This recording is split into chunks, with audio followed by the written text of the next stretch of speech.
Good afternoon, everyone. Good afternoon. We are on the record. Today is Tuesday, the 21st day of November, 2023. This is the budget hearing for the Department of Health and Human Services.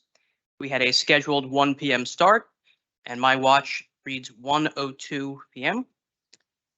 May we please have a roll call for the commencement of the hearing? I see only two council members behind me. It's Council President Waterman and Councilwoman Prinz Aaron. Is that correct? That's all we're expecting today? Okay. We have two council members in attendance at 1:03 p.m. In addition to the time of its preparation, the notice of this meeting was similarly disseminated on Thursday, November 16th, 2023 at 11:50 a.m. and a reminder was sent out on Monday, November 20th, 2023 at 3:30 p.m. to the mayor, municipal council, business administrator, corporation council, and the local newspapers. So I can certify as to our complete compliance with the Sunshine Law. Council President, shall I turn it over to Director Flanagan?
Oh, even better. I thought, as if you couldn't hear my voice already. In the Division of Immigrant Affairs, we this past year completed a toolkit for the New American Campaign that was completely funded and covered the cost of our part-time employee, Mike McLean. And this is a toolkit to help other municipalities become certified through the Department of Justice. We continue to be the only municipality in the country with this certification. We've supported dozens of Afghani and Ukrainian residents with temporary protected status, and we're continuing to work with organizations that support people coming into the country that need temporary protected status. We, through our Department of Labor congressional appropriation, we supported the recent Hudson County job fair at American Dream. This was a 3-day job fair where we had over 600 clients, and we're supporting that in multi-language services, and we had multilingual staff on site to help with job seekers. And through the US DOL funds, we have granted support to 6 of our partners to continue to offer employment and training programmatic skills while individuals are waiting for their paperwork to work. So often when you come in with temporary protected status, you don't immediately get your working papers. It takes some time, and through that period of time that it takes, we have a facilitator on staff through DOL funds that, as our staff are working with helping them with their paperwork, their N400s or their TPS, a facilitator gets them connected with one of the 6 partners that can provide them either English as a second language or other direct job-related support. The Division of Injury Prevention has been running a Peaceful Families program basically 6 months into COVID. This program has been funded 100% through grant dollars, and we continue to support the growth of this program through a congressional appropriation, which will expire at the end of this year. And we grew from 1 class to now 9 classes, and we are beginning to train additional language providers so that we can host these classes in more languages. We do have a large wait list. People are coming through this program directly from the courts, and we've mentioned that in the past, and there's some updated information about the men and women that we have helped. In addition, like I mentioned earlier, the health bus has been consistently helping about 55 people a month, and we reorganized the routes of the buses based on some need through partnerships with not just the county coalition, but the Jersey City Department of Recreation and Youth Development, Division of Parks, and we've continued to try to work with JCPD because there's significant number of individuals sleeping in the parks. And so we do have several parks on our route now. Again, this program is 100% funded by the Office of Local Public Health through June 30th. The state does not have any intention to continue this funding. So if we want to continue to do this work, the City Council will need to fund it, or the Division of Community Development. And we closed out this year, June 30, with the Municipal Drug Alliance. And because we were working with significant number of partners, working with youth organizations, we strategically moved the Municipal Drug Alliance efforts into the Department of Youth Development. So now Melissa Tronanko and Director McLaughlin are managing those funds to continue doing the work that we started, with partner agencies in addition to the teen mental health work.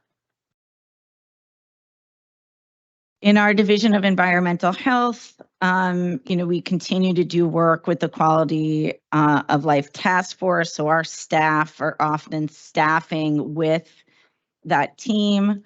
The Bureau of Healthy Homes just received additional funds. That entire bureau is fully funded by the state, and we have the opportunity to bring on an additional lead inspector. And this year, we are phasing into GovPilot. This is probably confusing to you because you've been hearing about Tyler for such a long time. We were not included in the Tyler transition. In 2018, the business administrator wanted us to go paperless, and then COVID happened, and then GovPilot never took off. But we are moving into GovPilot for on-site restaurant inspections that would go directly onto a website so people can actually read those emails that I send you that are painful to get regarding closures across the city. It'll be there for the public. And in addition to that, our animal licensure. This year, we trained all of our environmental health staff for pool licensing certification. This will enable us to come to you in the next few months with a revenue for pools to be licensed in buildings across the city. And so we did that with the vision of revenue in mind. That training was funded through enhancing local public health infrastructure. And then, obviously, as you know, we do everything from vending machines to dogs there. We're going to add our relationship with getting every dog that is adopted licensed upfront from the shelter, and that's never happened before. In our Division of Disease Prevention, this is our city clinic. We operate both immunizations to children under the age of 18 and up to 26 for Hurricane Maria, people who have transitioned to Jersey City. And in our STD side of the services, we saw a 40% increase from November of 2022 of testing and counseling, and an increase in HIV testing, which is an increase of 48% from last year, which is directly aligned with the vision of the ending HIV epidemic in our community. This past year, we introduced scripts for individuals that come for HIV testing for PEP and PrEP, which engages them to come back for more testing, which is why you see an increase in testing. We do that in a partnership with NJ Primary Care professional service agreement. In addition, we performed over 15,000 vaccines, and we audited over 247 sites across the city to ensure that every school, we sort of do spot checks from January to May to ensure that immunizations of the children are on record. And we integrated some of the work that we're doing in the STD clinic onto the outreach bus when we're doing homeless outreach. Our Division of Community Health and Wellness has been educating not just employees. It works closely with Employee Wellness Program, coordinates the AIDS Task Force. But years ago, in the middle of COVID, we set out for a ward-based vision to have someone dedicated ward by ward to support this effort. So not only have we increased the work that we've been doing in partnership with the team that does the HIV work, obviously December 2nd, we hope to see you at the Annex 4, in fact, for World AIDS Day, where we will we have about over 30 vendors. And again, we'll have the AIDS quilt there. And, just highlights through one of our partnerships for the blind, we increase some accessibility for free vision testing for residents ward by ward. We've been working to get that team also trained as trainers for first aid and CPR. So you'll see more ward-based education next year. In our Division of Senior Citizen Affairs, we escorted over 6,000 seniors on shopping trips. We moved to distribute, in fact, that's a typo. This year we had $50 in farmers market vouchers. We're consistently running about 2,500 individuals. This year was a little bit more difficult due to a new QR code implementation. And so we're waiting to see the kind of redemption on the farmers market checks. As you know, we get about $200,000 in farmers market resources, both from WIC and in senior affairs. And we are redeeming on average approximately 60%. And so we're leaving about $80,000 on the table that can go to local farmers. And that's something that both the senior affairs and food and nutrition are working on to improve steadily. In addition, we've been, continuing to serve our seniors at the Connor Center and the Collier Center. And this year we came back from COVID, bringing classes to all of the senior nutrition sites where we serve food as well. In Veteran Affairs, as I mentioned, we finally have like a full team. We've got some great pictures for you to see if you haven't been up to Pershing Fields yet, of the work that we did with a mural to engage people for Memorial Day. We've been continuing our partnership with the county with regards to veteran suicide prevention. And we added 113 new veterans to our roster, bringing the total number of veterans we've connected with to about 718 throughout the year. And we've expanded our mentoring program with NYU. And then I think we're on our 12th series. It's a multi-week series where veterans get career mentorship and support for sort of their decision-making in the future. In our community relations and social services, we have really grown this partnership almost nearly 750% since we started. This division also manages our Healthier JC mini grant program, and you'll see we gave out over 50 mini grants through the course of this year, almost $500,000 plus sponsorships. We intend to do the same next year, which is why having an additional person will be helpful, because it is very difficult to manage the process of taking in grant dollars and then getting grant dollars out the door. In addition to the funding through ELFI, this year we were internally given nearly $400,000 of the opioid settlement money that we're hoping to get out into the community by the beginning of the year. We've delineated this into three components. One that we're giving to the Department of Recreation and Youth Development, a little bit of dollars for management, $100,000 to go out into the community. And then in Health and Human Services, there'll be funding for $200,000 to go out into the community for intervention. So we're looking at agencies that are actually going in and doing intervention. And training and capacity building. There's funding there for training and capacity building for agencies that want to do that work.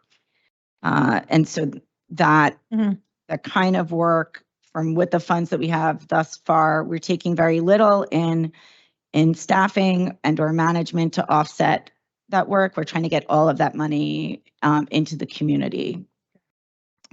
In addition to this, we do in community relations and social service, we're doing rapid communication. So when something comes up, the team is, reworking, with a graphic artist on our team, doing some data interpretation from what's coming out from the state, making sure that it's in layman's terms, that we're getting information out to individuals on our Twitter account. And then we marry that work with the other social platforms that the city manages so that we're not duplicating efforts. And then we've been managing a series of internship programs. One, the STEM program at St. Peter's University. We've been working with Hudson Schools of Technology for seniors that are in alternate education that are coming into our space to complete their degrees, along with Hudson Community College and NJCU. And so this arm of the work that we're doing is managing the Healthier JC partnership portal, the Twitter feed, and then the Find Help our Healthier JC Get Started, which many of your staff have been trained on so that they can continue to do that work. And so we share with you, for those who weren't able to make it to the summit, we hosted a summit. We haven't hosted a summit since before COVID.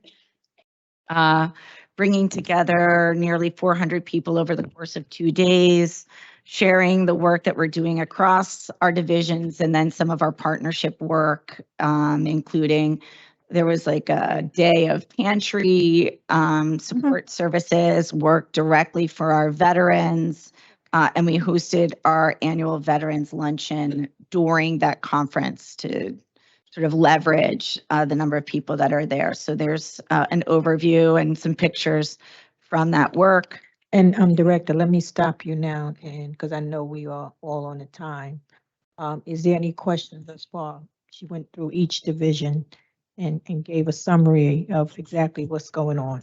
So are those the proposed budgets? Yes, Did yes. we- I emailed, but yeah, so Paul, it Right.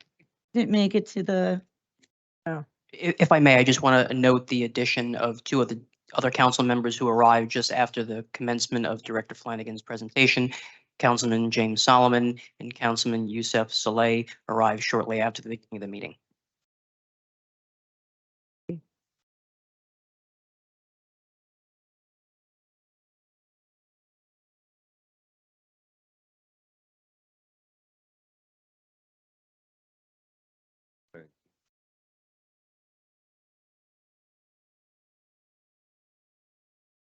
you'll note each page of the budget, what we requested last year versus what we requested this year does not include the grant offset. That's what I sort of wanted to make clear. We didn't do that because last year when we included the grant offset, then the funding was taken out of our budget. And those titles, or we didn't get to hire those people quick enough because the money was not congruent to the titles. So we didn't include the offset in our budget requests. We're showing you what it really costs to run the department.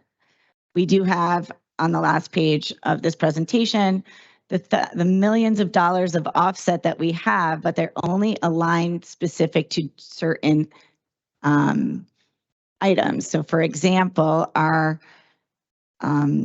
nurse practitioner costs $120,000. If we take the $120,000 off as an offset, but we never hired the nurse practitioner, you're thinking, why are we asking for more money in this division? And if we didn't hire the nurse practitioner, but we've subtracted that $120,000 as an offset to the budget, then it's incongruent. So we're having a congruency issue with the budget when we're sharing with you full cost plus all of the grant offsets, but we did not subtract them from the 2024 request. Does that make sense?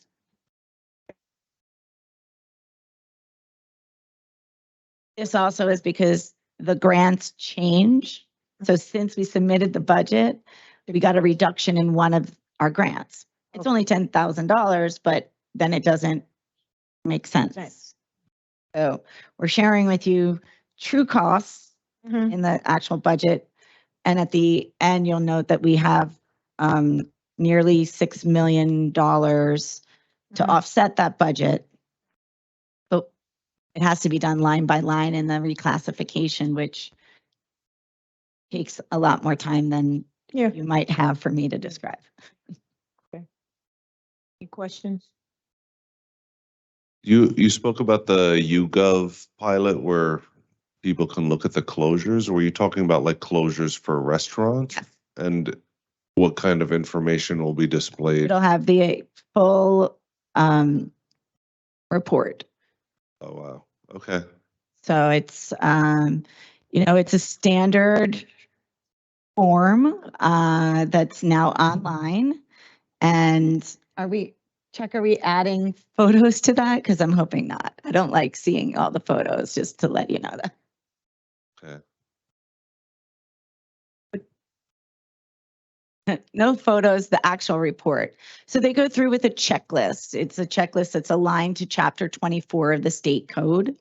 And then people say, why did this happen? And then when we share with them often, as you may know, we're currently still using triplicate forms. And so by the time you see the form, if we scan it in, it's not very visible.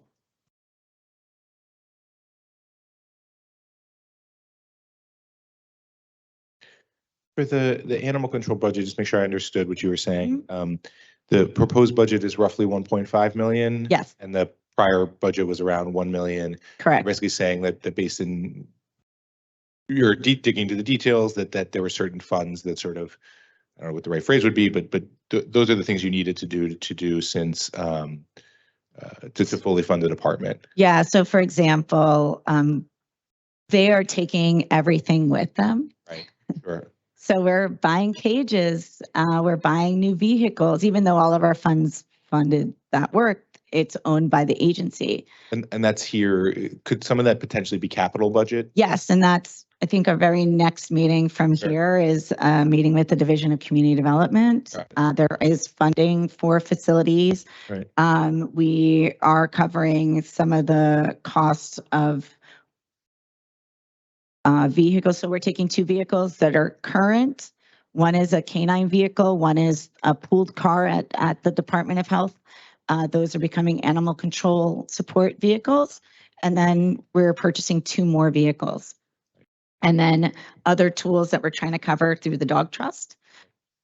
And at this level of funding that you guys have put together here, would we expect the service to be roughly analogous to what LHS was providing, more or less? Just like, I mean, I just sort of set expectations for what service we should, Yeah, we expect the services to be greatly improved. Sure. Where Both in terms of quality and then hours of operation, or hours of operation, absolutely. So I think you weren't here when I Right. said it. We're going to be open 7 days a week. Okay. Monday will be appointment only. Sunday will close around 2 p.m. Right, So it's great. like an early day Sunday, but we're open like basically 7 to 7. We'll have staff there. So we'll open from like 8 to 6.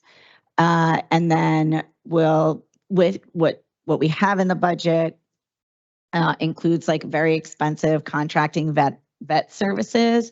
And when we present to you next week at the council meeting is the fee structure for like adoptions, the microchips, the process of, veteran adoptions or senior adoptions are going to cost less than a standard adoption.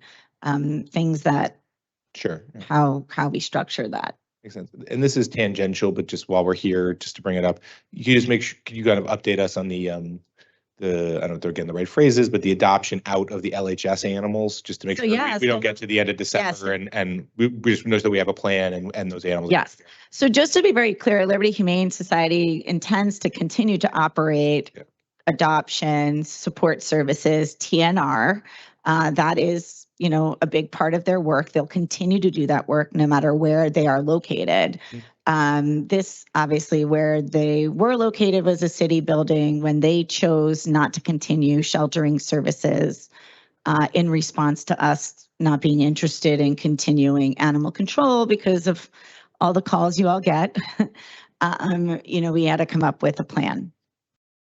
So for us, the plan was we'll go take back our home.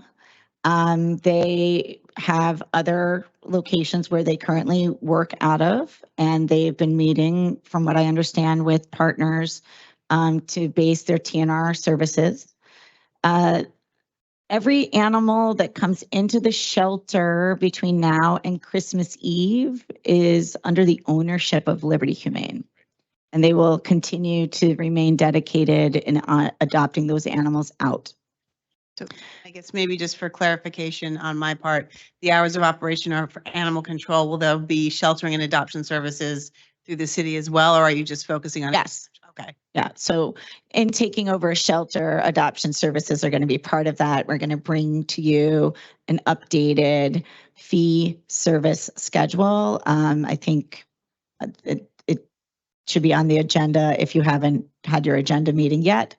We worked with the law department on that so that we would be actively adopting out animals that come into the shelter. Every animal that comes into the shelter from Christmas Day through January 1st, obviously when we take over, are owned by us because of the municipal law of the 7-day rule of we must hold animals. And that's why we're moving some staff that we already have down to the shelter, because they have done licensing. They were part of the original associated or the Hudson County ASPCA years ago, and will help us manage adoptions out the door. There's a team, if you note in the org chart, there's sort of animal care team. Those are the individuals that are taking care of the animals daily in the shelter versus the animal control team, which sort of under our vision never really happened with LHS, was like visiting the dog parks where to ensure that these dogs are licensed, because dog parks are a hotbed for disease if animals aren't licensed. Following through with the dog bite issues, which happen in dog parks and things like that. So starting December 18th, when this team starts, they'll start doing some outreach in all of the dog parks, reminding people to get their dogs licensed. Licensing animals gives us funding too for control work. And by January 1st, when we take over officially the land that is the shelter that is on our property, we will continue to care for animals. In fact, we need to build out an isolation area because there's not one that exists. You might know this already because you're formerly on the board of LHS. I mean, there's some holes in the floor that need to be fixed. We're getting this back with a lot of work to do, but we envision that it's going to be even better than where we are today.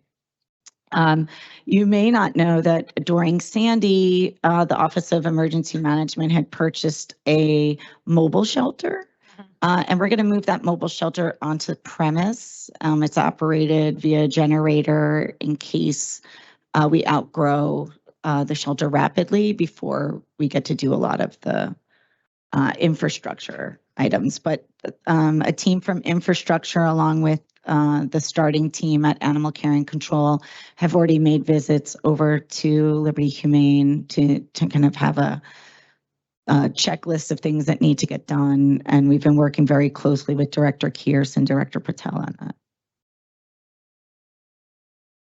that. More questions?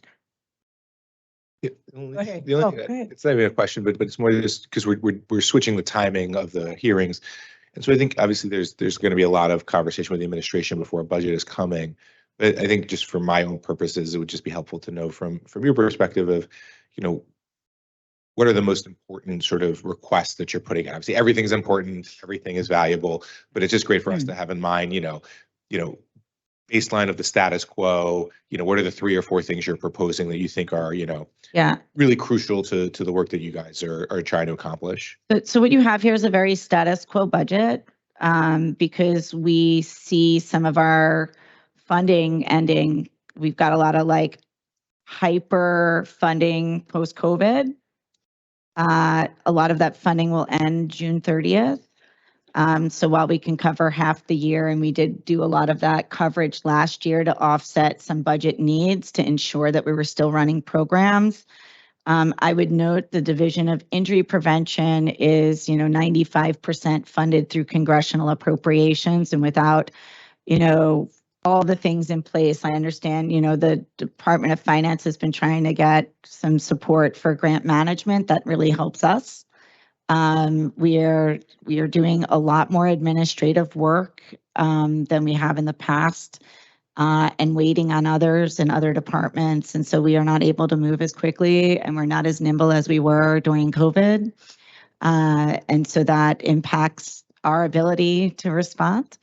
And, so example, HR is a consistent example. If there's not a DocuSign meeting, staff aren't hired. Sometimes like this week, there won't be because that meeting's on a Thursday. And so things are taking longer. And, the first thing that we saw, particularly with animal control, it took us, 2 to 3 weeks to get someone an offer letter. And by the time we got them an offer letter, they were like, yeah, no, that's not the kind of organization I want to work for because it took too long.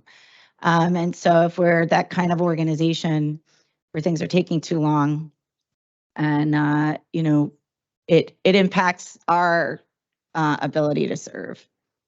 So I would say injury prevention, the bus, June 30th, the staff won't be funded. So if you're not going to fund the staff, those staff will not be here. And those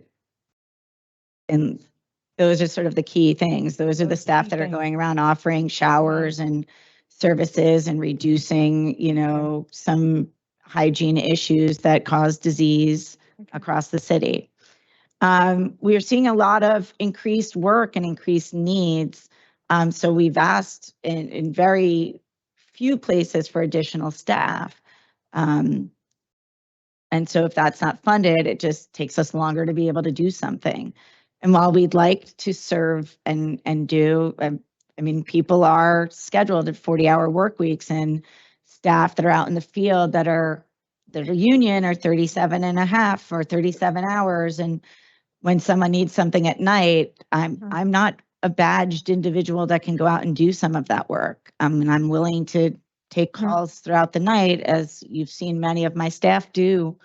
But without the overtime, we don't have a lot of overtime. We are funding a lot of our overtime through enhancing local public health infrastructure, but that ends June 30th. We also saw that, small nonprofits that have started during COVID are just not ready for DCD funding. It's complicated. It requires a lot of knowledge. It requires a lot of paperwork. And in our simplistic ways of giving funding to individuals, we reached out to the Office of Diversity and Inclusion to, slightly change the vendor form to include the nonprofits, because they don't understand the vendor diversity for a for-profit entity versus our nonprofits that are not owned by an individual but run by a board. And a lot of our funding goes to nonprofits. And our vendors, we're searching out nonprofit vendors that are working in the communities where they better know the community than we do, so that we can have a stronger relationship in the long run, right?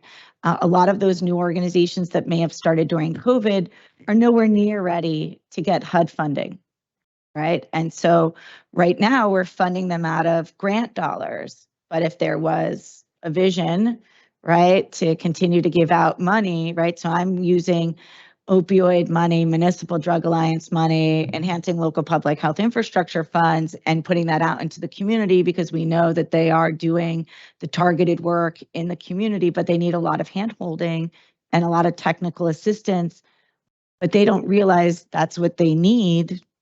And HUD is very formal.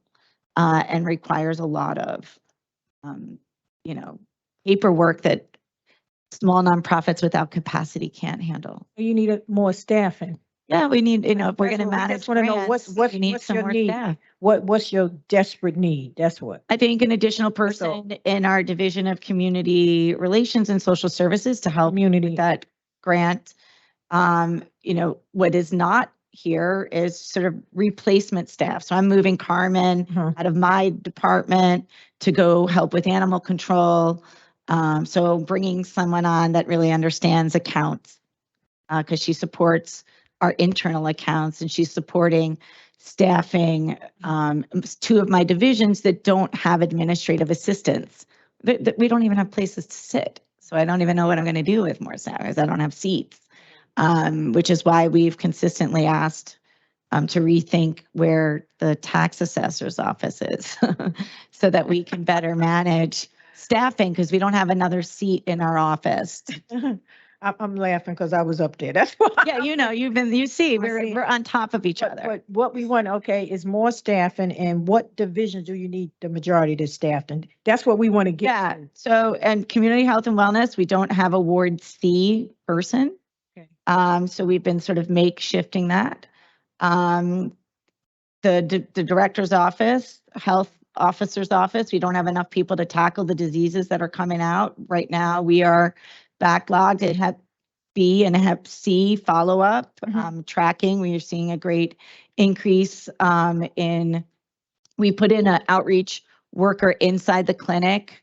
It was 50% paid for by a grant, but we really need like people to know where the clinic is and like getting people into the clinic so we can get people tested, track and trace the disease and mitigate the increase. We've got, I mean, Let me over ask one. you something, let me ask you something, Director. I know you made a statement that some of the programs that you are housing now will run out of funding. Yep. Correct? And when they run out of funding, then the city have to find funds for them, or it'll just shut down, correct? But if the city doesn't commit funds to them, which are in the budget, majority of that is disease prevention. Disease I prevention. mean, injury prevention, yeah, and disease prevention, because disease Okay. prevention, we're going to end one of our grants. Okay, Then we wouldn't be able to do the work if you didn't commit the funding to for it. that. Okay, We consistently look for funding, but right now, two or three of our grants are at risk because we're unable to hire the nurses in the way that nurses want to work versus the way that we work, right? So we have an incongruent work-life balance. that yeah, we I know it's continue to talk different. The about. world has changed, but Yeah. we still operating, say dinosaur era.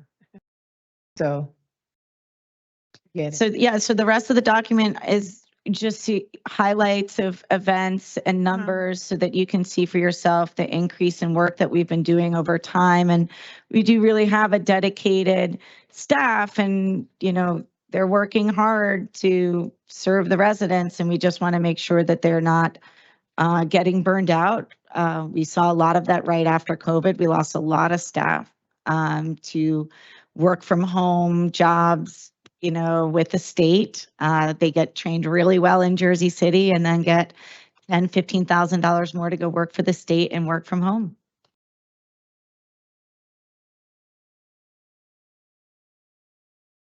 Thank you, Director. We Okay, really thank you. want to know exactly what you needed. Yeah, they're in the budget and you'll see.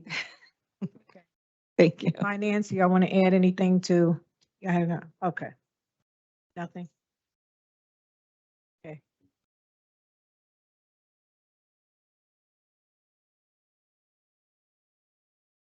Just thank you because Stacy went first, and I know this is different than prior years, but this is the first time in a long time that we're doing budget hearings in this year, and so we're gathering the priorities and making sure that we end Correct. on, and wrapping up our fiscal, our annual financial plan and everything of the sort, so that come next quarter, at the beginning of the year, we'll be setting out our priorities in line with running the operations. Thank you. Thank you. Thank you, Director. I appreciate it. Thank you, guys. Thank you. Thank you. Shall I entertain a motion to close this hearing? Motion. Motion made by Soleil. Is there a second? That's Prince Zary behind me, I think, right? Yeah. Okay. All in favor? Aye. Any opposed? All abstaining? Very good. Councilpersons Ridley, Bogiano, Gilmore, DeGeez, and Rivera are absent. All remaining council people voted to close this hearing.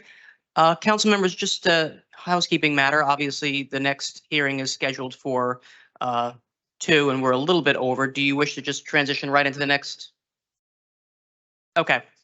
Okay, folks, we're going to take a 5-minute recess, and we will be back at, it is now 2:05. We'll be back on the record at 2:10.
Good afternoon.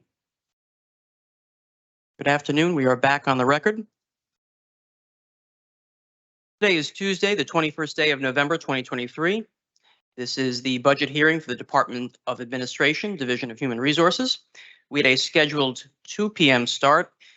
We took a 10-minute recess, a 5-minute recess. It is now to 12 p.m.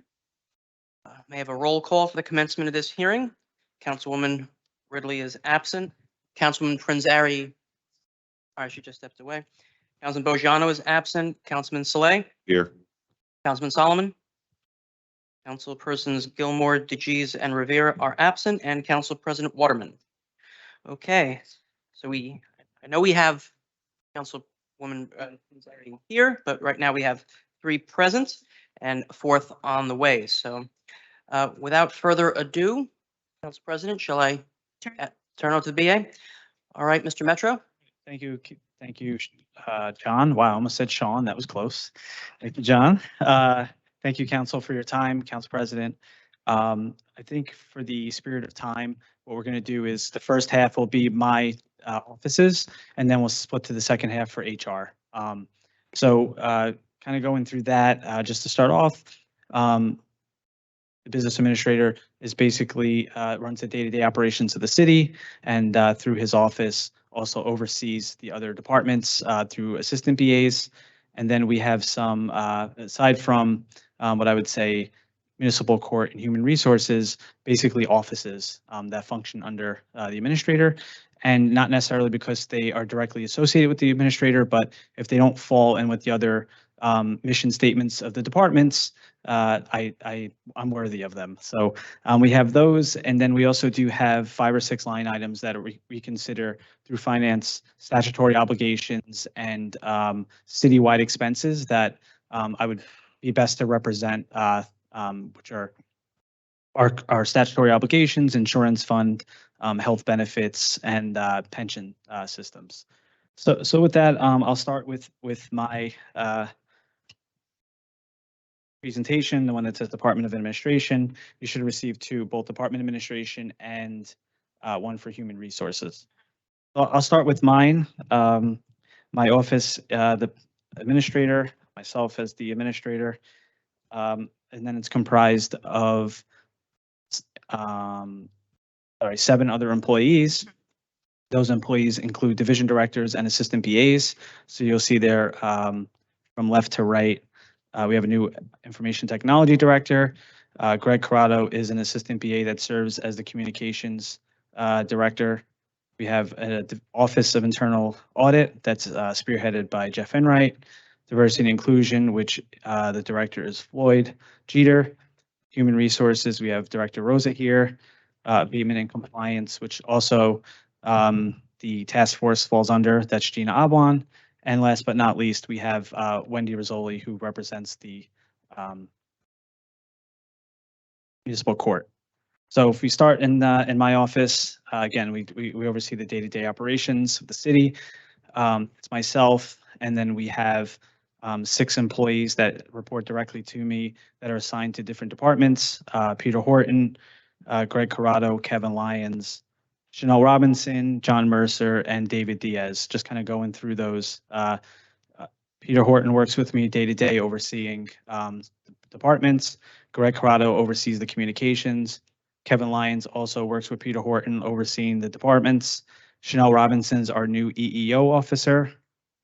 And John Mercer is our CFO currently. And Dave Diaz works on special projects and assignments for us. And then in my office, we do have 2 administrative assistants, Joanne Eichenbaum, who's literally my right hand, and Omni, who's been working with Joanne to learn kind of some of the expertise there. So just kind of looking at how that's broken down.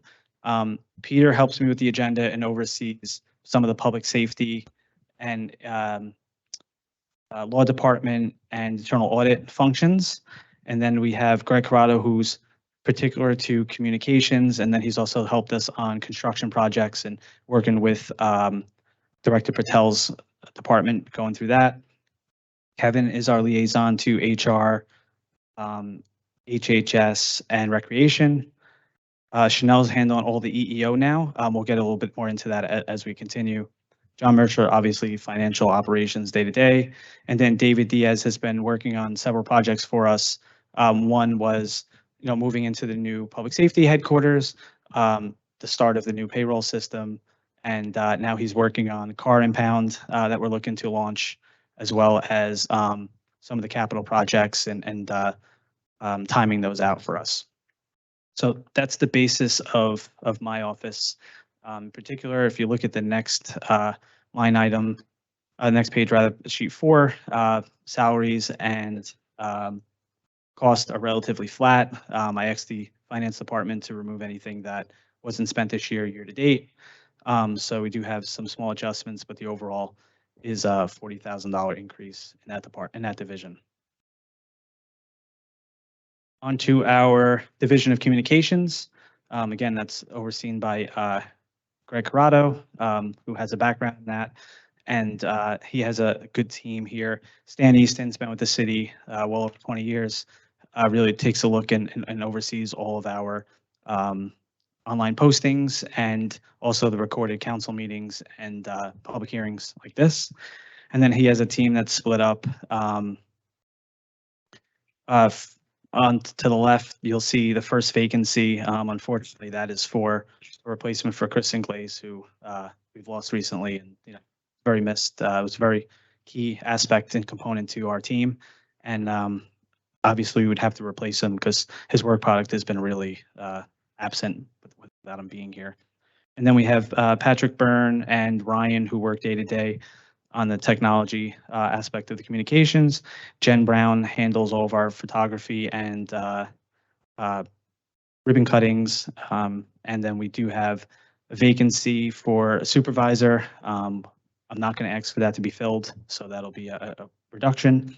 And then Sasha and Caroline are our graphic design artists. One thing that we're asking the team to do this year, in 2024 rather, it's backwards a little bit there, is to kind of take a look at some of the services that the city had requested outside of communications and kind of merge them. I'll give you an example. Working with Sasha and Caroline, we do bilingual posters that an outside vendor handles. So it makes more sense for us to get the bilingual language interpreted by an outside independent operation, and then we would do the posters in-house. Small dollar reflections, but I know it's going to be a tight budget year, so we're looking to consolidate as we go. And any needs that they would need for equipment or operations would be handled through a capital request that would be presented to the council at a later time. So it's just field operatives at this point, and we do ask for that one replacement for Kristen Glaze as we move forward.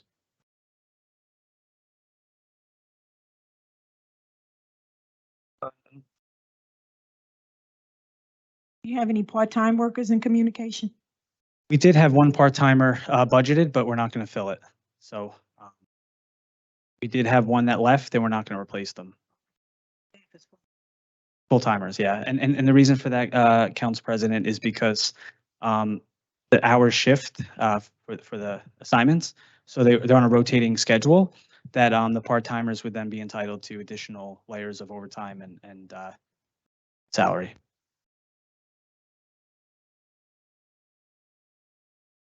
Third item we have here is utility management.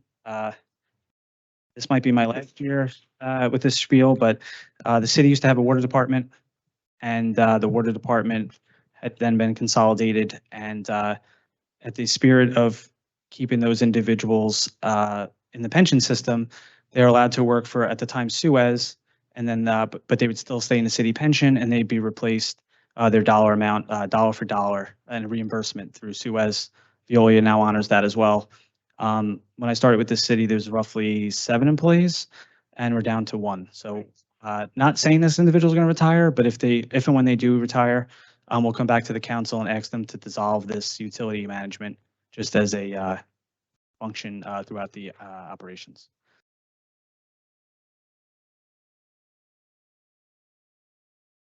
Next division we have here is the internal audit and compliance. We have Jeff Enright, who's the director of that office.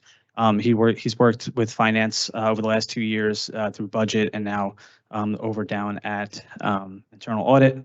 And in there, we have a team of 6. We have Gerald McCann, Sullivan Johnson, Ray Benitez, Marcel, Cindy, and Jason, just kind of going through their operations. Jerry has experience in auditing and has been looking at best practices throughout the city. Sullivan Johnson assists him in those matters. Ray Benitez and Marcel are in charge of doing field investigations, and I'll give you an example of that. If parking lot continuously posts that they are paying parking lot tax on 20 cars every week, well, obviously that can't be right. There has to be a variance. So they'll go out and take pictures, do some audits of that nature. And then Cindy and Jason have been support staff that are learning the function of being an auditor. For the 2024 plan, what we plan to do with the council is to present a list of internal audit functions that we're looking to review. And then we'll provide a report monthly to the council on those items. And I'll get that to the council in advance in case there's any feedback on something they'd like to see that is not presented. But one of the first things we would do is obviously look at some of the findings that were in the audit, health benefits and payroll tax, and then we'll go from there.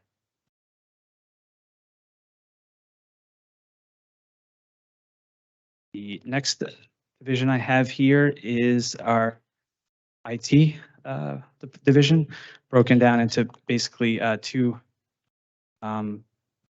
divisions, if you will, within one. You have the operations help desk, and then you also have all the contracts and the higher level professional services that are provided throughout the city. Again, most of the capital projects that are funded through IT would be through the capital program. What we do there is we do lease to own the equipment. Usually by the end, they're not worth anything, but that's just the way that the system works. And we've been looking there to also consolidate. Bernadette is retiring, and she's been very helpful in looking at redundant services and trying to peel away some of those issues. And then Noble, who we brought in as a new director, is going to, one of the initiatives that I have been working on is any repeat or redundant services with public safety IT. So as many of you know, city IT and public safety IT have kind of worked as two separate entities. So it's really important that we merge those, because we have seen that we're using similar services, that we could have a cost benefit if we do stay contract together. So not all, I mean, just to be fair, public safety does have some specialized encrypted programming, but I'm talking about, printers, scanners, all that type of stuff that they may be purchasing on their own. We're going to consolidate and put that together. Sorry? How long will Bernadette be here? Bernadette, I believe she's looking to retire in the next 3 or 4 weeks. Oh, okay, so she won't be in the next year budget. She won't be here. Yeah, so I didn't.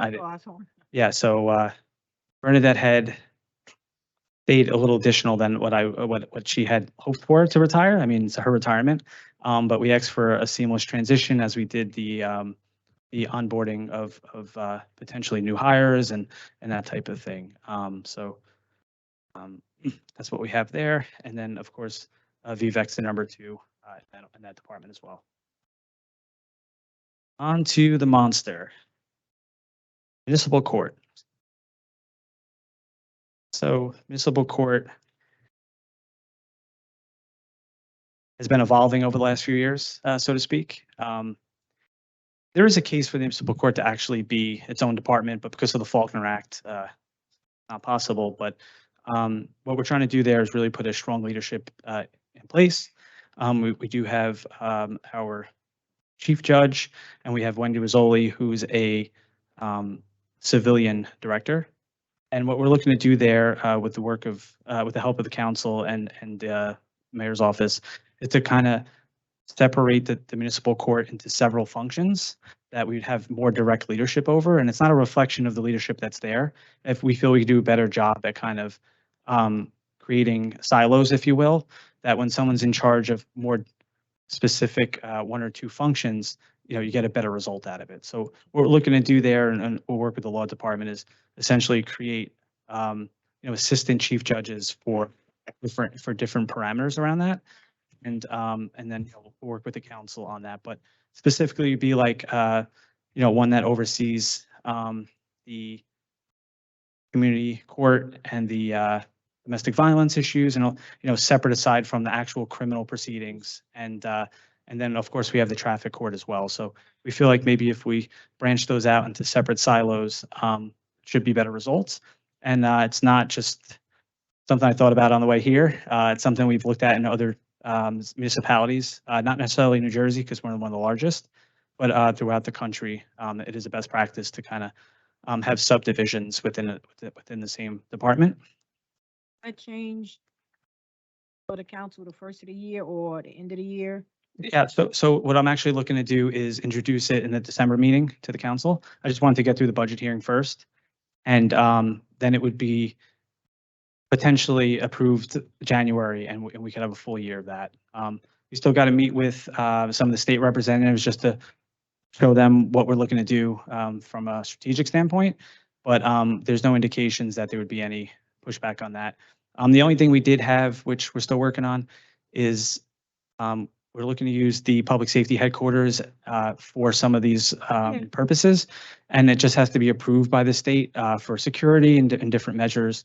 But that leads me on to our next conversation. So we've had a few conversations with the chief judge at the county, and coming out of COVID, moving back potentially fully in-person sessions. Not there yet, but we're hoping to get there.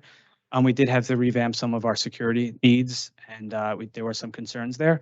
So we did work with the chief judge and the state, and we put some additional panic buttons at the dais of the courtrooms, and we're doing some random security entrances. No profile there, just walk in, and hopefully security's been improved. But we'll definitely give you feedback on that as well. And from a operations perspective, there's two things that we're always trying to improve on.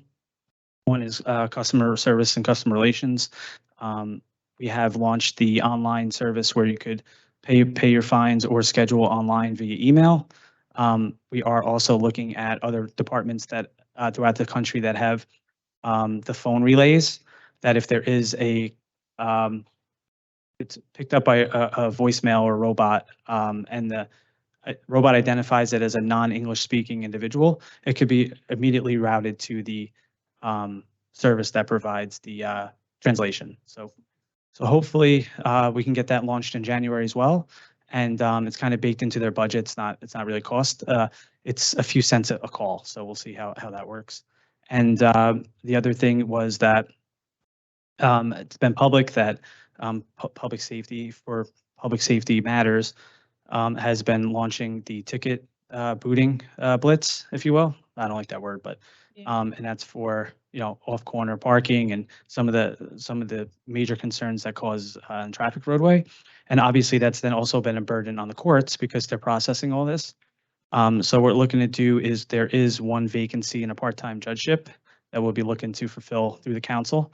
I'd like to bring that with the reorg a little bit, if we can present that together to the council. And that would be specifically to handle more of these specialized tasks as we continue. Yep.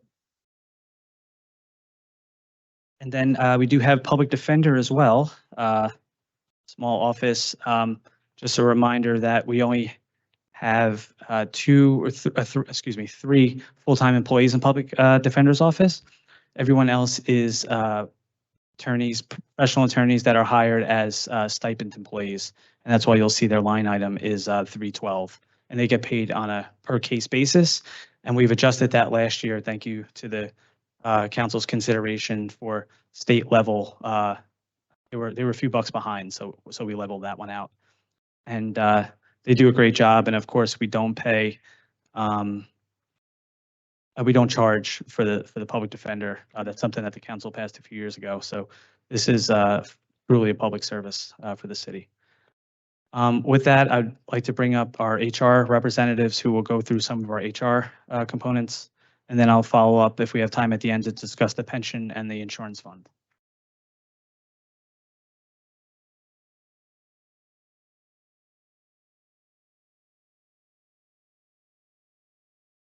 Good afternoon, everyone. So we're gonna go over only for a few slides, so that way we are time conscious.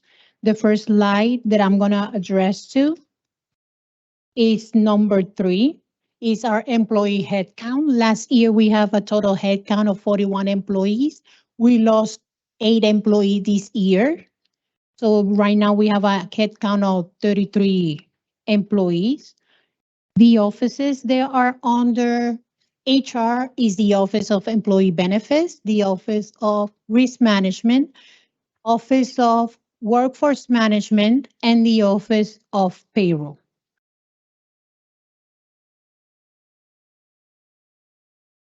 I will go now through the slide 11, which is a more comprehensive of what each office does.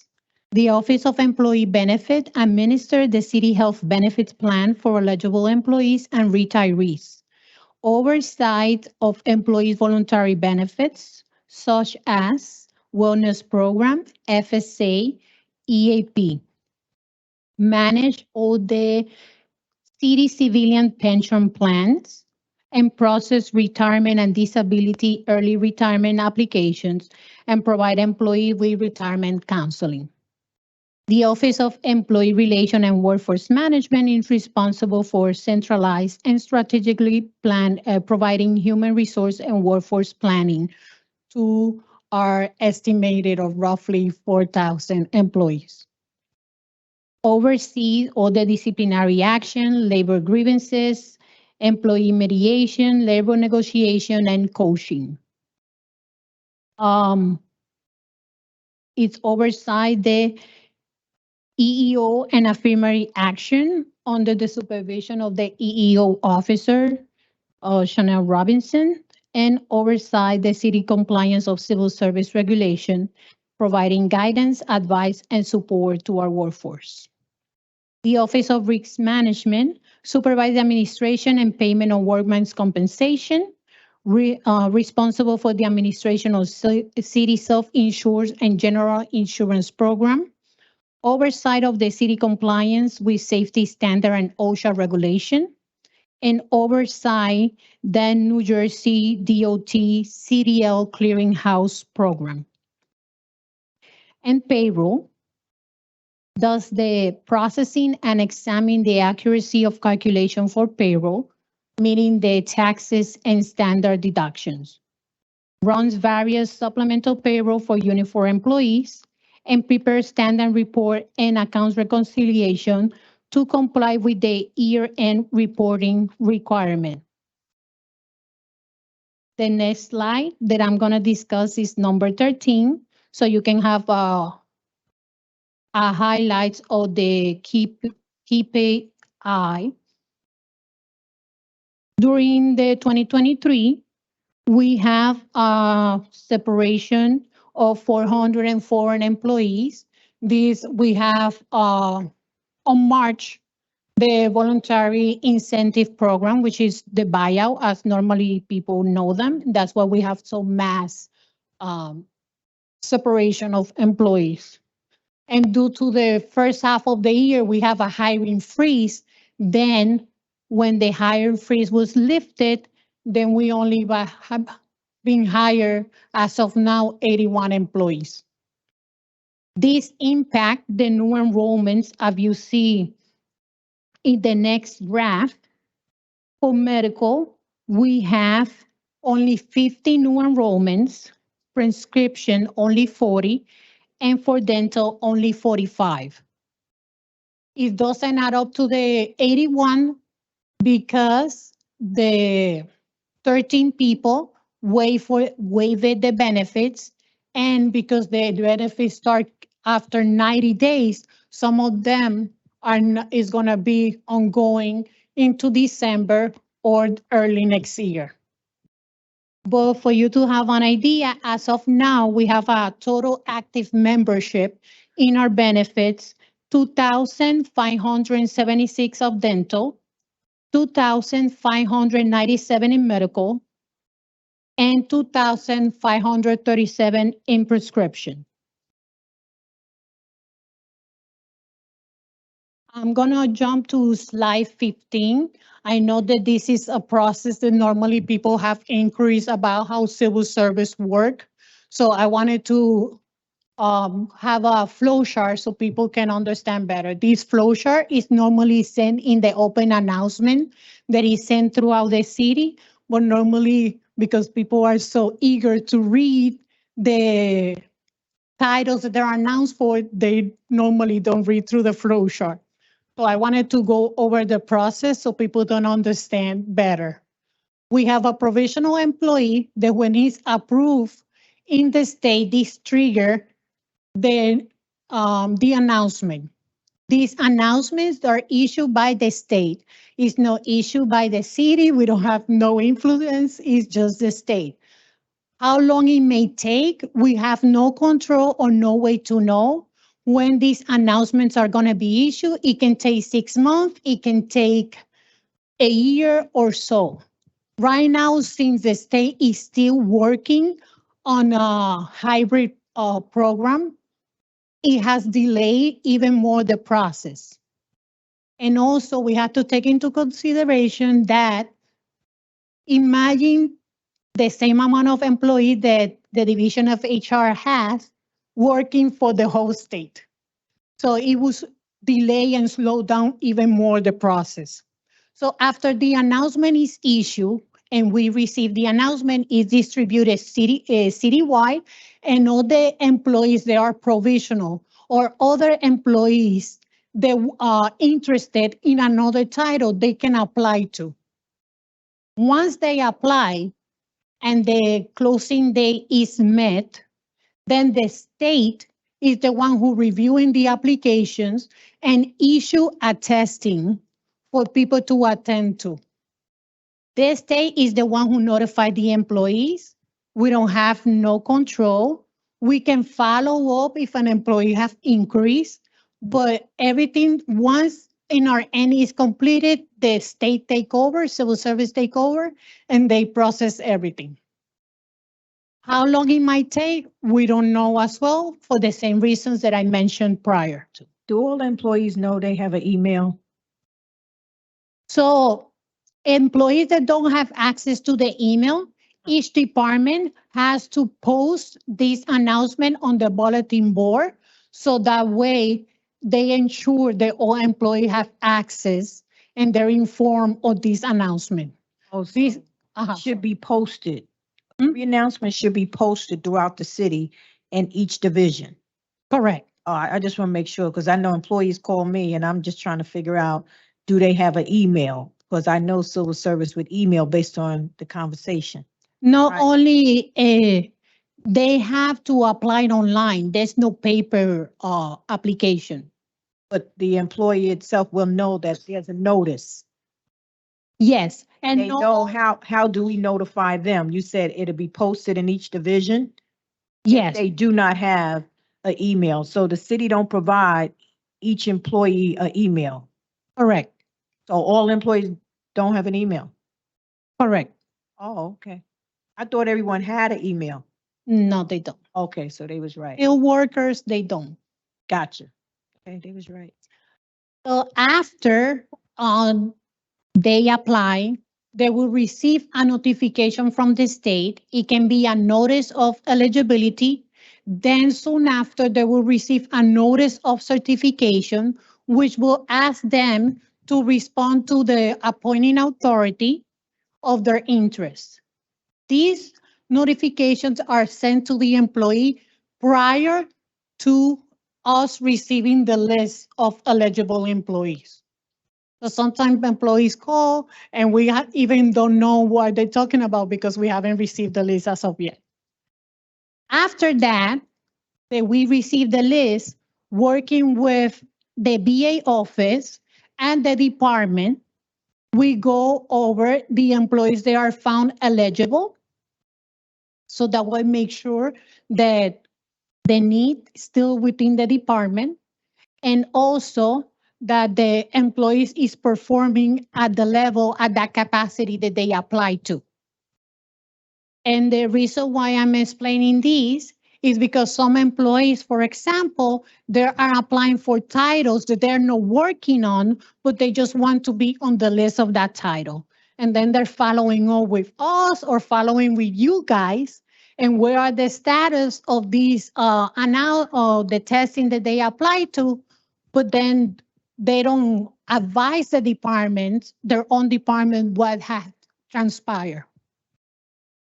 After we have our meeting, then the employees that are appointed are put into the title, and any correspondence that is sent to them via email and mail for them to know that they were appointed into the title, and if any change take place based on union or anything that it might change that they're not currently in, they are informed.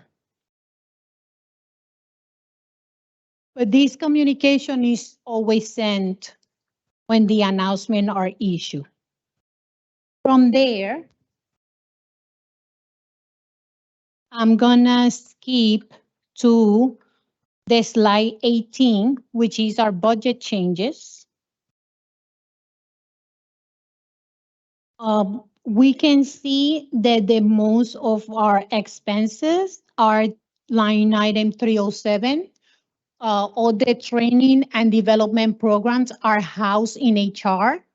So all the departments, they have employees that are attending to conference, training, certification, any type of, they send the information and the request to HR, and we review theirs under their job responsibility, is approved and processed and is paid for from HR. From them, we can see that we have an increase in a line item 312. There was some talks during this year that we were moving the outside counsel from law department to HR. And we just for projecting that finally happened in 2024. So we didn't want to leave it out of the budget without being certain that it's going to be transition. And it's going to be deducted from the law department and put it into HR. And in the line item 314, the increases, it was some reclassification. Some of the contracts that were in line item 312 shouldn't be originally posted in line item 314.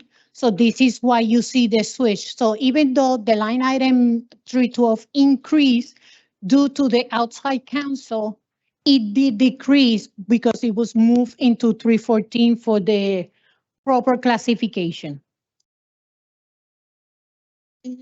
Last but not least is the last slide that is for our insurance fund, which is done by our Office of Risk Management. Some of the increases are due to ongoing litigations, and we are foreseeing an increase of amount of settlement cases on next year. That's why you see that amount in line item 640. And then in line item 670, there has been an increase in our workman comp claims. So I'm gonna pass on to the BA. Just to go over some of the insurance fund stuff, just for a little further clarity. If you go through the line items, the workers' comp claims, the way that the city breaks that out is any medical services that are provided through a workers' comp claim is also credited there, just so it's all in one file. So sometimes we see an increase in surgeries that were work-related incidents, and those dollars are allocated to that. We have seen an increase in some, I don't want to get into specifics, but injections used to be used to treat some ligament issues and stuff, and now they're actually electing to get some surgeries. So we'll see an increase there. As far as the 640 settlements and judgments, what we're trying to do is be a little proactive there, and depends how the appetite of the budget is, but we are looking at some of our exposure moving forward and trying to plan for it. So it's not that every one of those dollars would be spent, that maybe we're building a reserve towards some of our potentially larger liability happen over the next few years. Two things I did want to highlight to supplement what Joanne said is bringing Chanel Robinson downstairs from law department to my office has been greatly beneficial. Just an understanding is she came in my office, but there's about 70 EEO open cases. Now, that could be that they're ready to be closed out. They were just filed somewhere in the process. It's not that they were necessarily continuing to lag. Since then, she has closed out almost 40 of those. And those are also 40 that now will not go to outside counsel, and that she's handling within the means of her own salary. So it's Great. those types of cases that we're looking to benefit the city by, instead of going continuously out to professional services, that we do have competent in-house staff that can handle a lot of that. And lastly, what we're also asking for in this budget introduction is something we talked about last year, and I think the city is now ready to launch, and that would be a employee, I don't know what you want to call it, but morale or Morale. committee. The Yeah. word. Yeah, and the way we'd like to set that up with the council before we actually present it, would that there would be like an oversight committee, however we determine that would work. It would be housed in HR, separate budget, and then we would do goals. We'd have team building. We'd have all these different initiatives that would be carried out through there. Service pins for 5 years, 10 years, 15 years. Not necessarily monetary benefits, but sometimes it's just encouragement. And what we would do is we'd have these meetings monthly with the advisory committee and present those awards in front of the advisory committee. And then also we can create some framework that after, say, 20 years, I don't want to put that number, 25 years, Yeah. they automatically get a resolution before council, or, we'll work with the Okay, council on yeah. that. But, things like that we could do, and it's really at no cost, and it really helps employee morale. I looked into some AI features that will send happy birthday emails to Yeah. employees, those types of things. It's Mhm. really at no cost to the city. So that's something we're going to be looking to present. But again, we'll probably have to present it formally to the council to establish the committee. That's great. Sure, just thank you, John. On this one here, the third 312 professional services looks like it's increasing significantly. As you sort of can walk us through that. Yeah, I'm not sure. Joanne, you want to?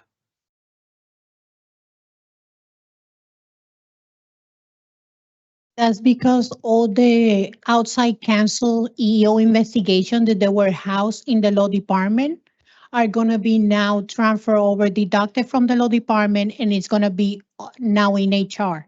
Sure. So I just wanted to clarify. So there's two different 312s, and I want to just make sure that might be totally right. But so there's in the last slide under insurance fund, HR risk management, professional Oh, okay, I services. see. And then there's the 312 in the HR direct budget. And I was thinking here for the one specifically that was in risk management, professional services, is Those are our brokers, brokers. the brokers for our insurance. And why is it increasing so much this year? We can get back to you. Okay, We'll get you a final number on that. That's requested by the risk management agent. right. So I do know that we had now, last year was partial year, this will be full year, increased insurance on the new public safety building and a few assets that the city has. Okay. And what we also have is excess carrier. So if there's a settlement, we pay a premium to settle anything over $1 million, that we pay the first $1 million and then excess carrier covers in. But I think you're right, Councilman, we could break that out for you. and then on 670, I know you guys were sort of describing the increase in workers' comp. So we budgeted 6 million. We've spent 8.1 to date. Is this, kind of has this increased like going 2021, 2022? It's just obviously that's a nearly a Yeah, you're right. 80% increase in 1 year. So We'll get you more information on that. I don't know if a 5-year would be beneficial because we did have a period of COVID, time yeah. where people were home. So I think it is good to better understand what those claims are broken out as and to which departments. yeah, just maybe even 2022 to 2023, just to understand why it went up so much, and if there's anything we can do about it.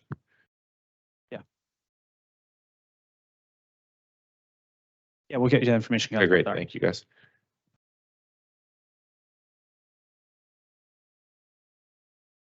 Thank you for your time, council. I appreciate it, and look forward to working as a body to get the entire budget completed, so.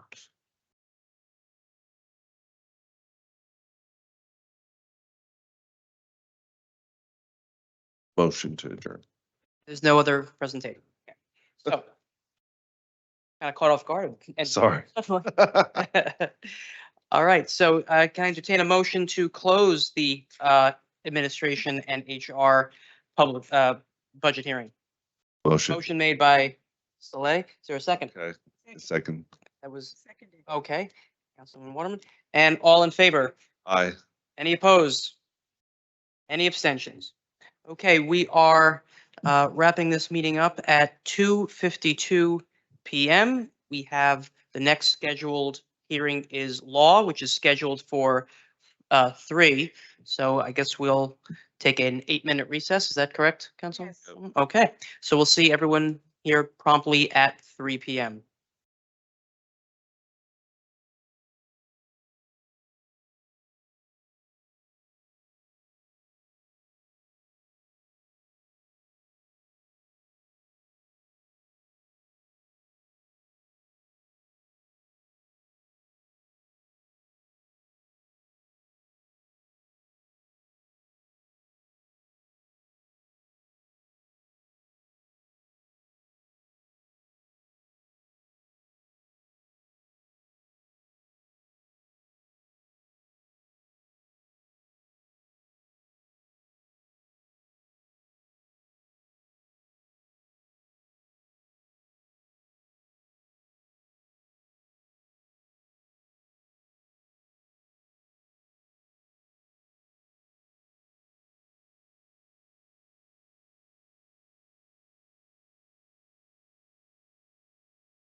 I can actually.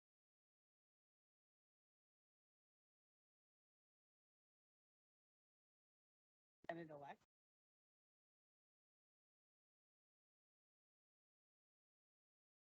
Other thing. I do.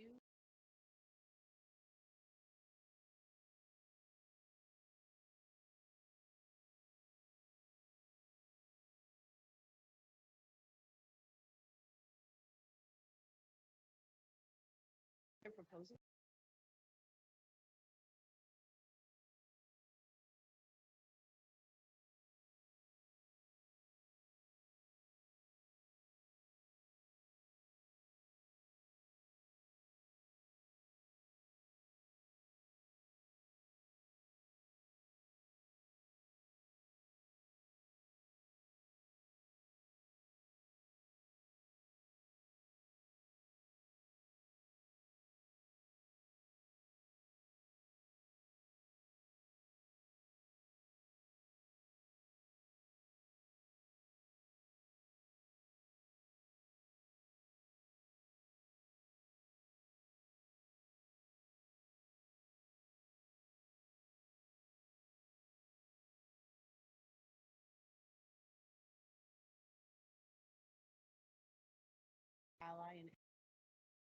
Um,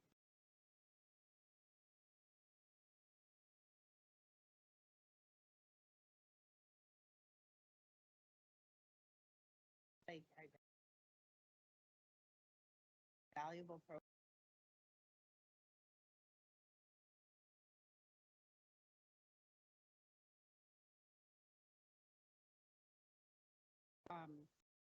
I can also, I will,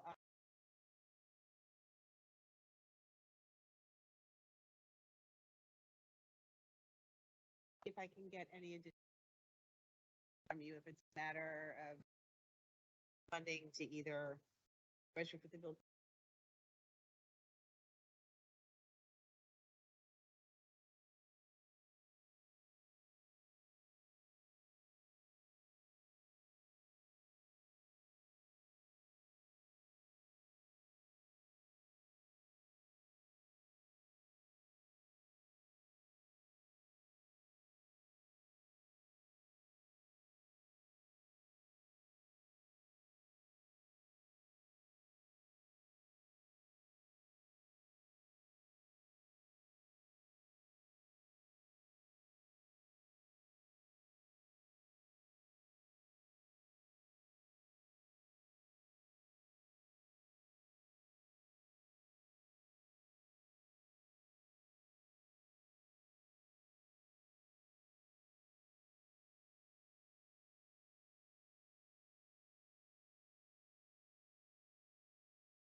Sorry, what?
Okay, good afternoon, everyone. We are on the record. Today is Tuesday, the 21st day of November, 2023. This is the budget hearing for the Law Department. We had a scheduled 3 p.m. start. It is 3:05 according to my watch. May we have a roll call for the commencement of the budget hearing? Councilwoman Ridley is absent. Councilman Prinzari? Councilman Bojano is absent. Councilman Soleil was here. I think he's returning. Councilman Solomon was here. I believe he is returning. Councilman Gilmore is absent. Councilwoman DeGeez is absent. Councilman Rivera is absent. And Councilwoman Waterman, Council President Waterman. Okay. We have 2 councilpeople present. I know 2 are returning. At the time of the preparation of the notice of this meeting, it was similarly disseminated on Thursday, November 16th, 2023 at 11:50 a.m. And reminder was sent out on Monday, November 20th, 2023 at 3:30 p.m. to the mayor, municipal council, business administrator, corporation council, and to the local newspapers. So I can certify that this hearing, as the previous 2, are in total compliance with the Sunshine Law. Council President, shall I turn it over to the corporation council? Yeah, good afternoon, Council President, Councilperson Prinzari. Thank you for your time today. Just wanted to go over a few of the items in our budget. In particular, I'm sorry. I asked one of the staff members to make a copy. I can give you.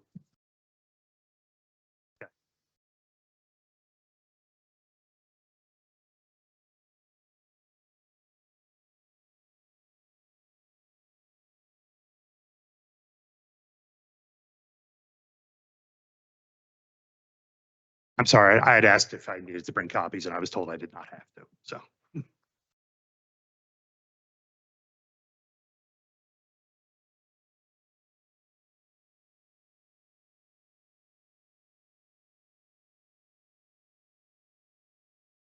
I can get started on a few items that are not on the budget sheet. First item is, we'll start on a high note. As we had mentioned previously, earlier in the year, we started our pilot program for doing the reverse tax appeals. We had one of our attorneys who was already on staff lead the project. We hired one more full-time attorney and a part-time attorney to handle these. There's just an incredibly high volume that requires a lot of court attendance, et cetera. It takes a lot more than one person to turn through all these. As it was a pilot program and we only had about a month to get everything filed because the tax appeals need to be filed by April 1st. And I think we started this the end of February. We only got a certain number filed. However, with the combination of the increased revenue from those reverse appeals, as well as the ratio adjustment that we were able to obtain. As of right now, we have just under $1.6 million in additional realized annual revenue that has come from this effort. And again, this is going to be $1.6 million every year, and then we're going to add on future appeals that will then be cumulative going forward. So I think we can say that was a success, and we're happy with it. And we're looking forward to pressing that forward. Thank you. Pressing that forward for calendar year 2024 as well.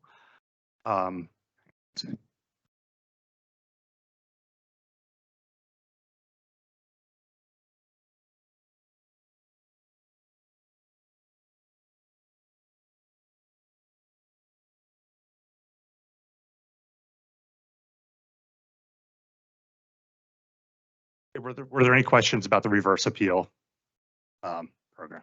Okay.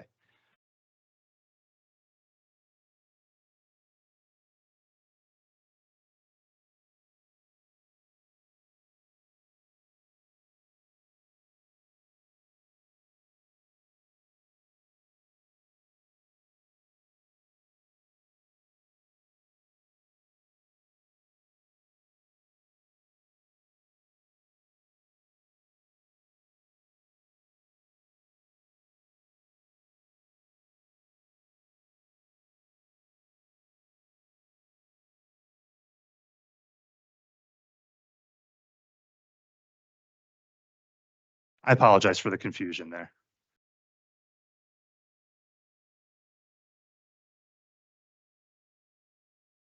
So you will see, we are, our primary expenses are the salaries for the employees and then our professional services.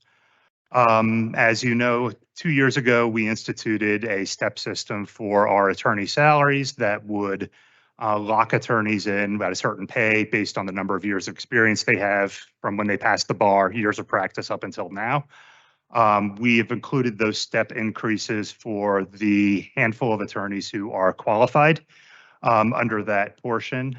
This is consistent with many other governmental law departments. The Attorney General's office has a system like this. I believe the Turnpike Authority does as well, in addition to a number of county prosecutors' offices and the state public defender. It has been helpful with retention, we think, as well as morale.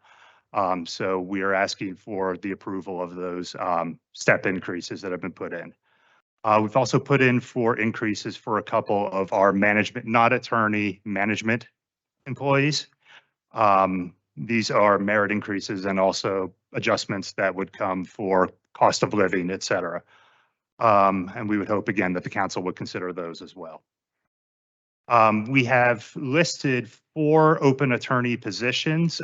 We do have several vacancies that we do need to get addressed, including 2 litigation positions, as well as we still have a pending position, council president, for the governance attorney who would be providing advice to the council. As you know, we're continuing to make that effort to make that higher.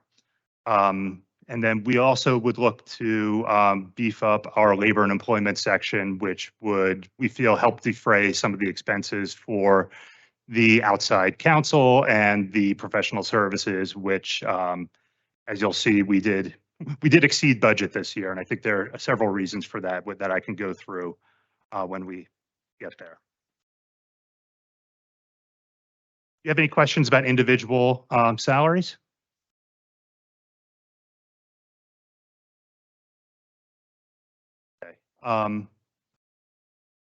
We are moving on to overtime wages. We occasionally need to authorize overtime if there's a last minute filing that we need to get prepared and sent out. One evening where we would need staff to stay late. As you can see, it was $95.93 this year. We usually cap it at $500 and we rarely get close to that number, as you can see. Moving on, line 201, office supplies. We had gotten $10,000 this year. We had put in for $20,000 and we've exceeded that $10,000 number. We're putting in for $20,000 again. We do have a lot of obligations for maintaining files, sending in courtesy copies to the court, sending discovery to attorneys, which we typically do either on paper or through thumb drives, all of which costs money and all of which we're obligated to do under court rules. So there's not a tremendous amount of discretion there on what we can spend.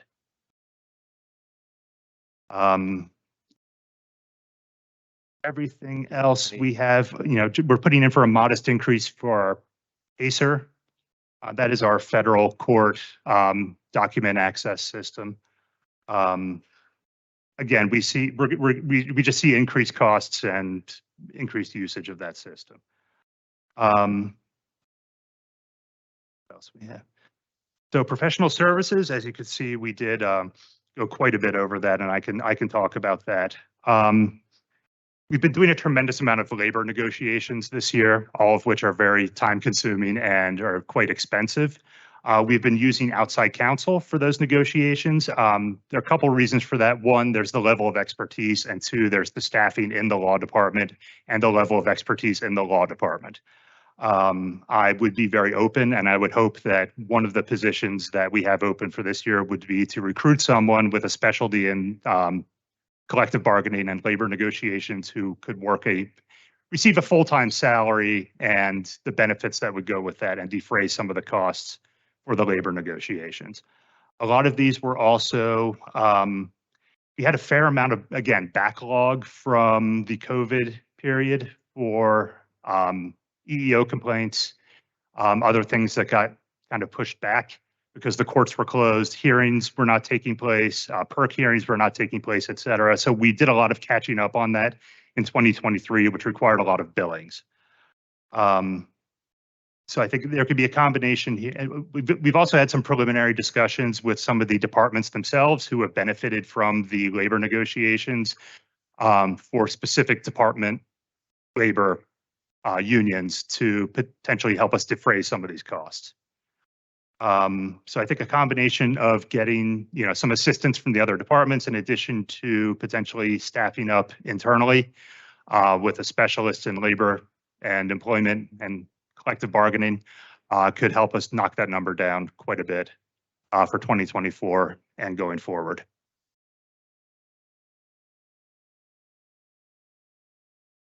All right, were there any other questions at this time? Do you anticipate the same number of settled cases that we settled this year to happen next year? Or is there have we been able to wipe this slate clean proverbially? Or at least most of it, what do you anticipate for next year? Again, and this is forecasting, I'm not promising anything. Look, the courts, again, speaking about COVID backlog, we've just had years and years of cases that have been, the log jam is breaking now. I saw the Law Journal had an article today about litigators' schedules being overwhelmed because of the backlog cases throughout the state. We are dealing with that too, and we're down several attorneys to that point. So I know on December 11th, we currently have 3 trials scheduled. Not all of them will go forward, probably because they can only do one of ours and they can't do the other 2. But that shows how seriously they are taking things and moving things. So, and these are trials that we're handling in-house. So, that's really, the only cost there for us is just the opportunity cost of having our staff tied up with a 2 or 3 week trial. As far as settlements go, we take them as they come to us. I think we could probably expect a slightly lower number next year because we have gotten some of the bigger ones off the docket. There was the Tunnelly Avenue matter, which was a one-time, very large hit that we were all aware of, but that is now, that's resolved. We do have others that are coming up on council agenda soon that we will need to cover.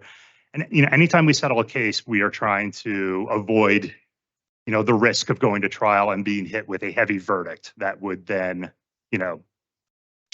hamstring us even further as a city. And judges are very loath to cut verdicts down that come from juries. So, it's sometimes it's tough medicine, but, it's with the best interest of the city in the long term being considered.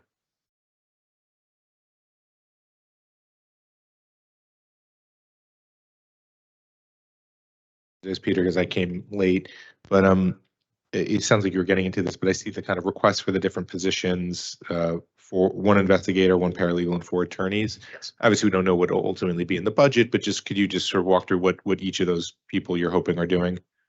Sure. We're hoping to get 2 litigation attorneys who would just handle general litigation for the city. That would be anything from, trip and fall cases to breach of contract to, that would even, excessive force, civil rights violations, et cetera. So we're hoping to get 2 people of a mid-level experience who can get into court right away that we don't necessarily have to train up too much at the outset. We're also looking for a labor and employment specialist. I think you were here when we were talking about trying to get someone who had a little bit of a collective bargaining negotiation background in-house who can help with some of the union negotiations that we do and have been doing substantially. The fourth position, we had talked to the council president and we're looking to get an attorney in our governance section who will be dedicated to assisting the council and providing direct assistance to the council on drafting legal advice, et cetera. So that would be that fourth position. In the prior hearing, I guess there had been talk about moving some of the outside expenses over to HR's budget, some of the outside attorneys. I think, we had those discussions. I don't know if we had settled on the result there. I think I would have to circle up with human resources again. Sure. I mean, I'm sure it'll be worked out in the process, but then the increase for the fees, the professional consultant specialized service, do you have a breakdown of the different contracts there and where we're?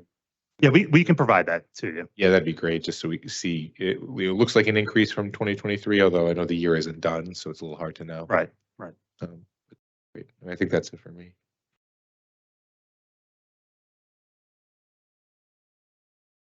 Okay, and obviously, if anyone has any questions, please let me know.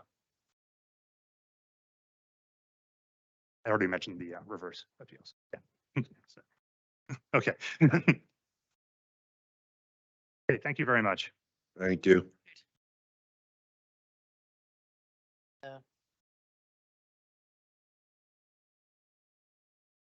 Without any further presentations, can I entertain a motion to adjourn this budget hearing? Motion. Motion made by Councilman Saleh. Is there a second? Second by Prince Zari. All in favor? Aye. Any opposed? Any abstentions? Okay, we have wrapped up this meeting at 3:21 p.m. As I believe the next scheduled hearing will be after the Thanksgiving holiday on Tuesday, November 28th. They will be entertaining a hearing of the Department of Housing and Economic Development. So everyone have a great and safe holiday. Be well. Take care. Thank you. Thanks.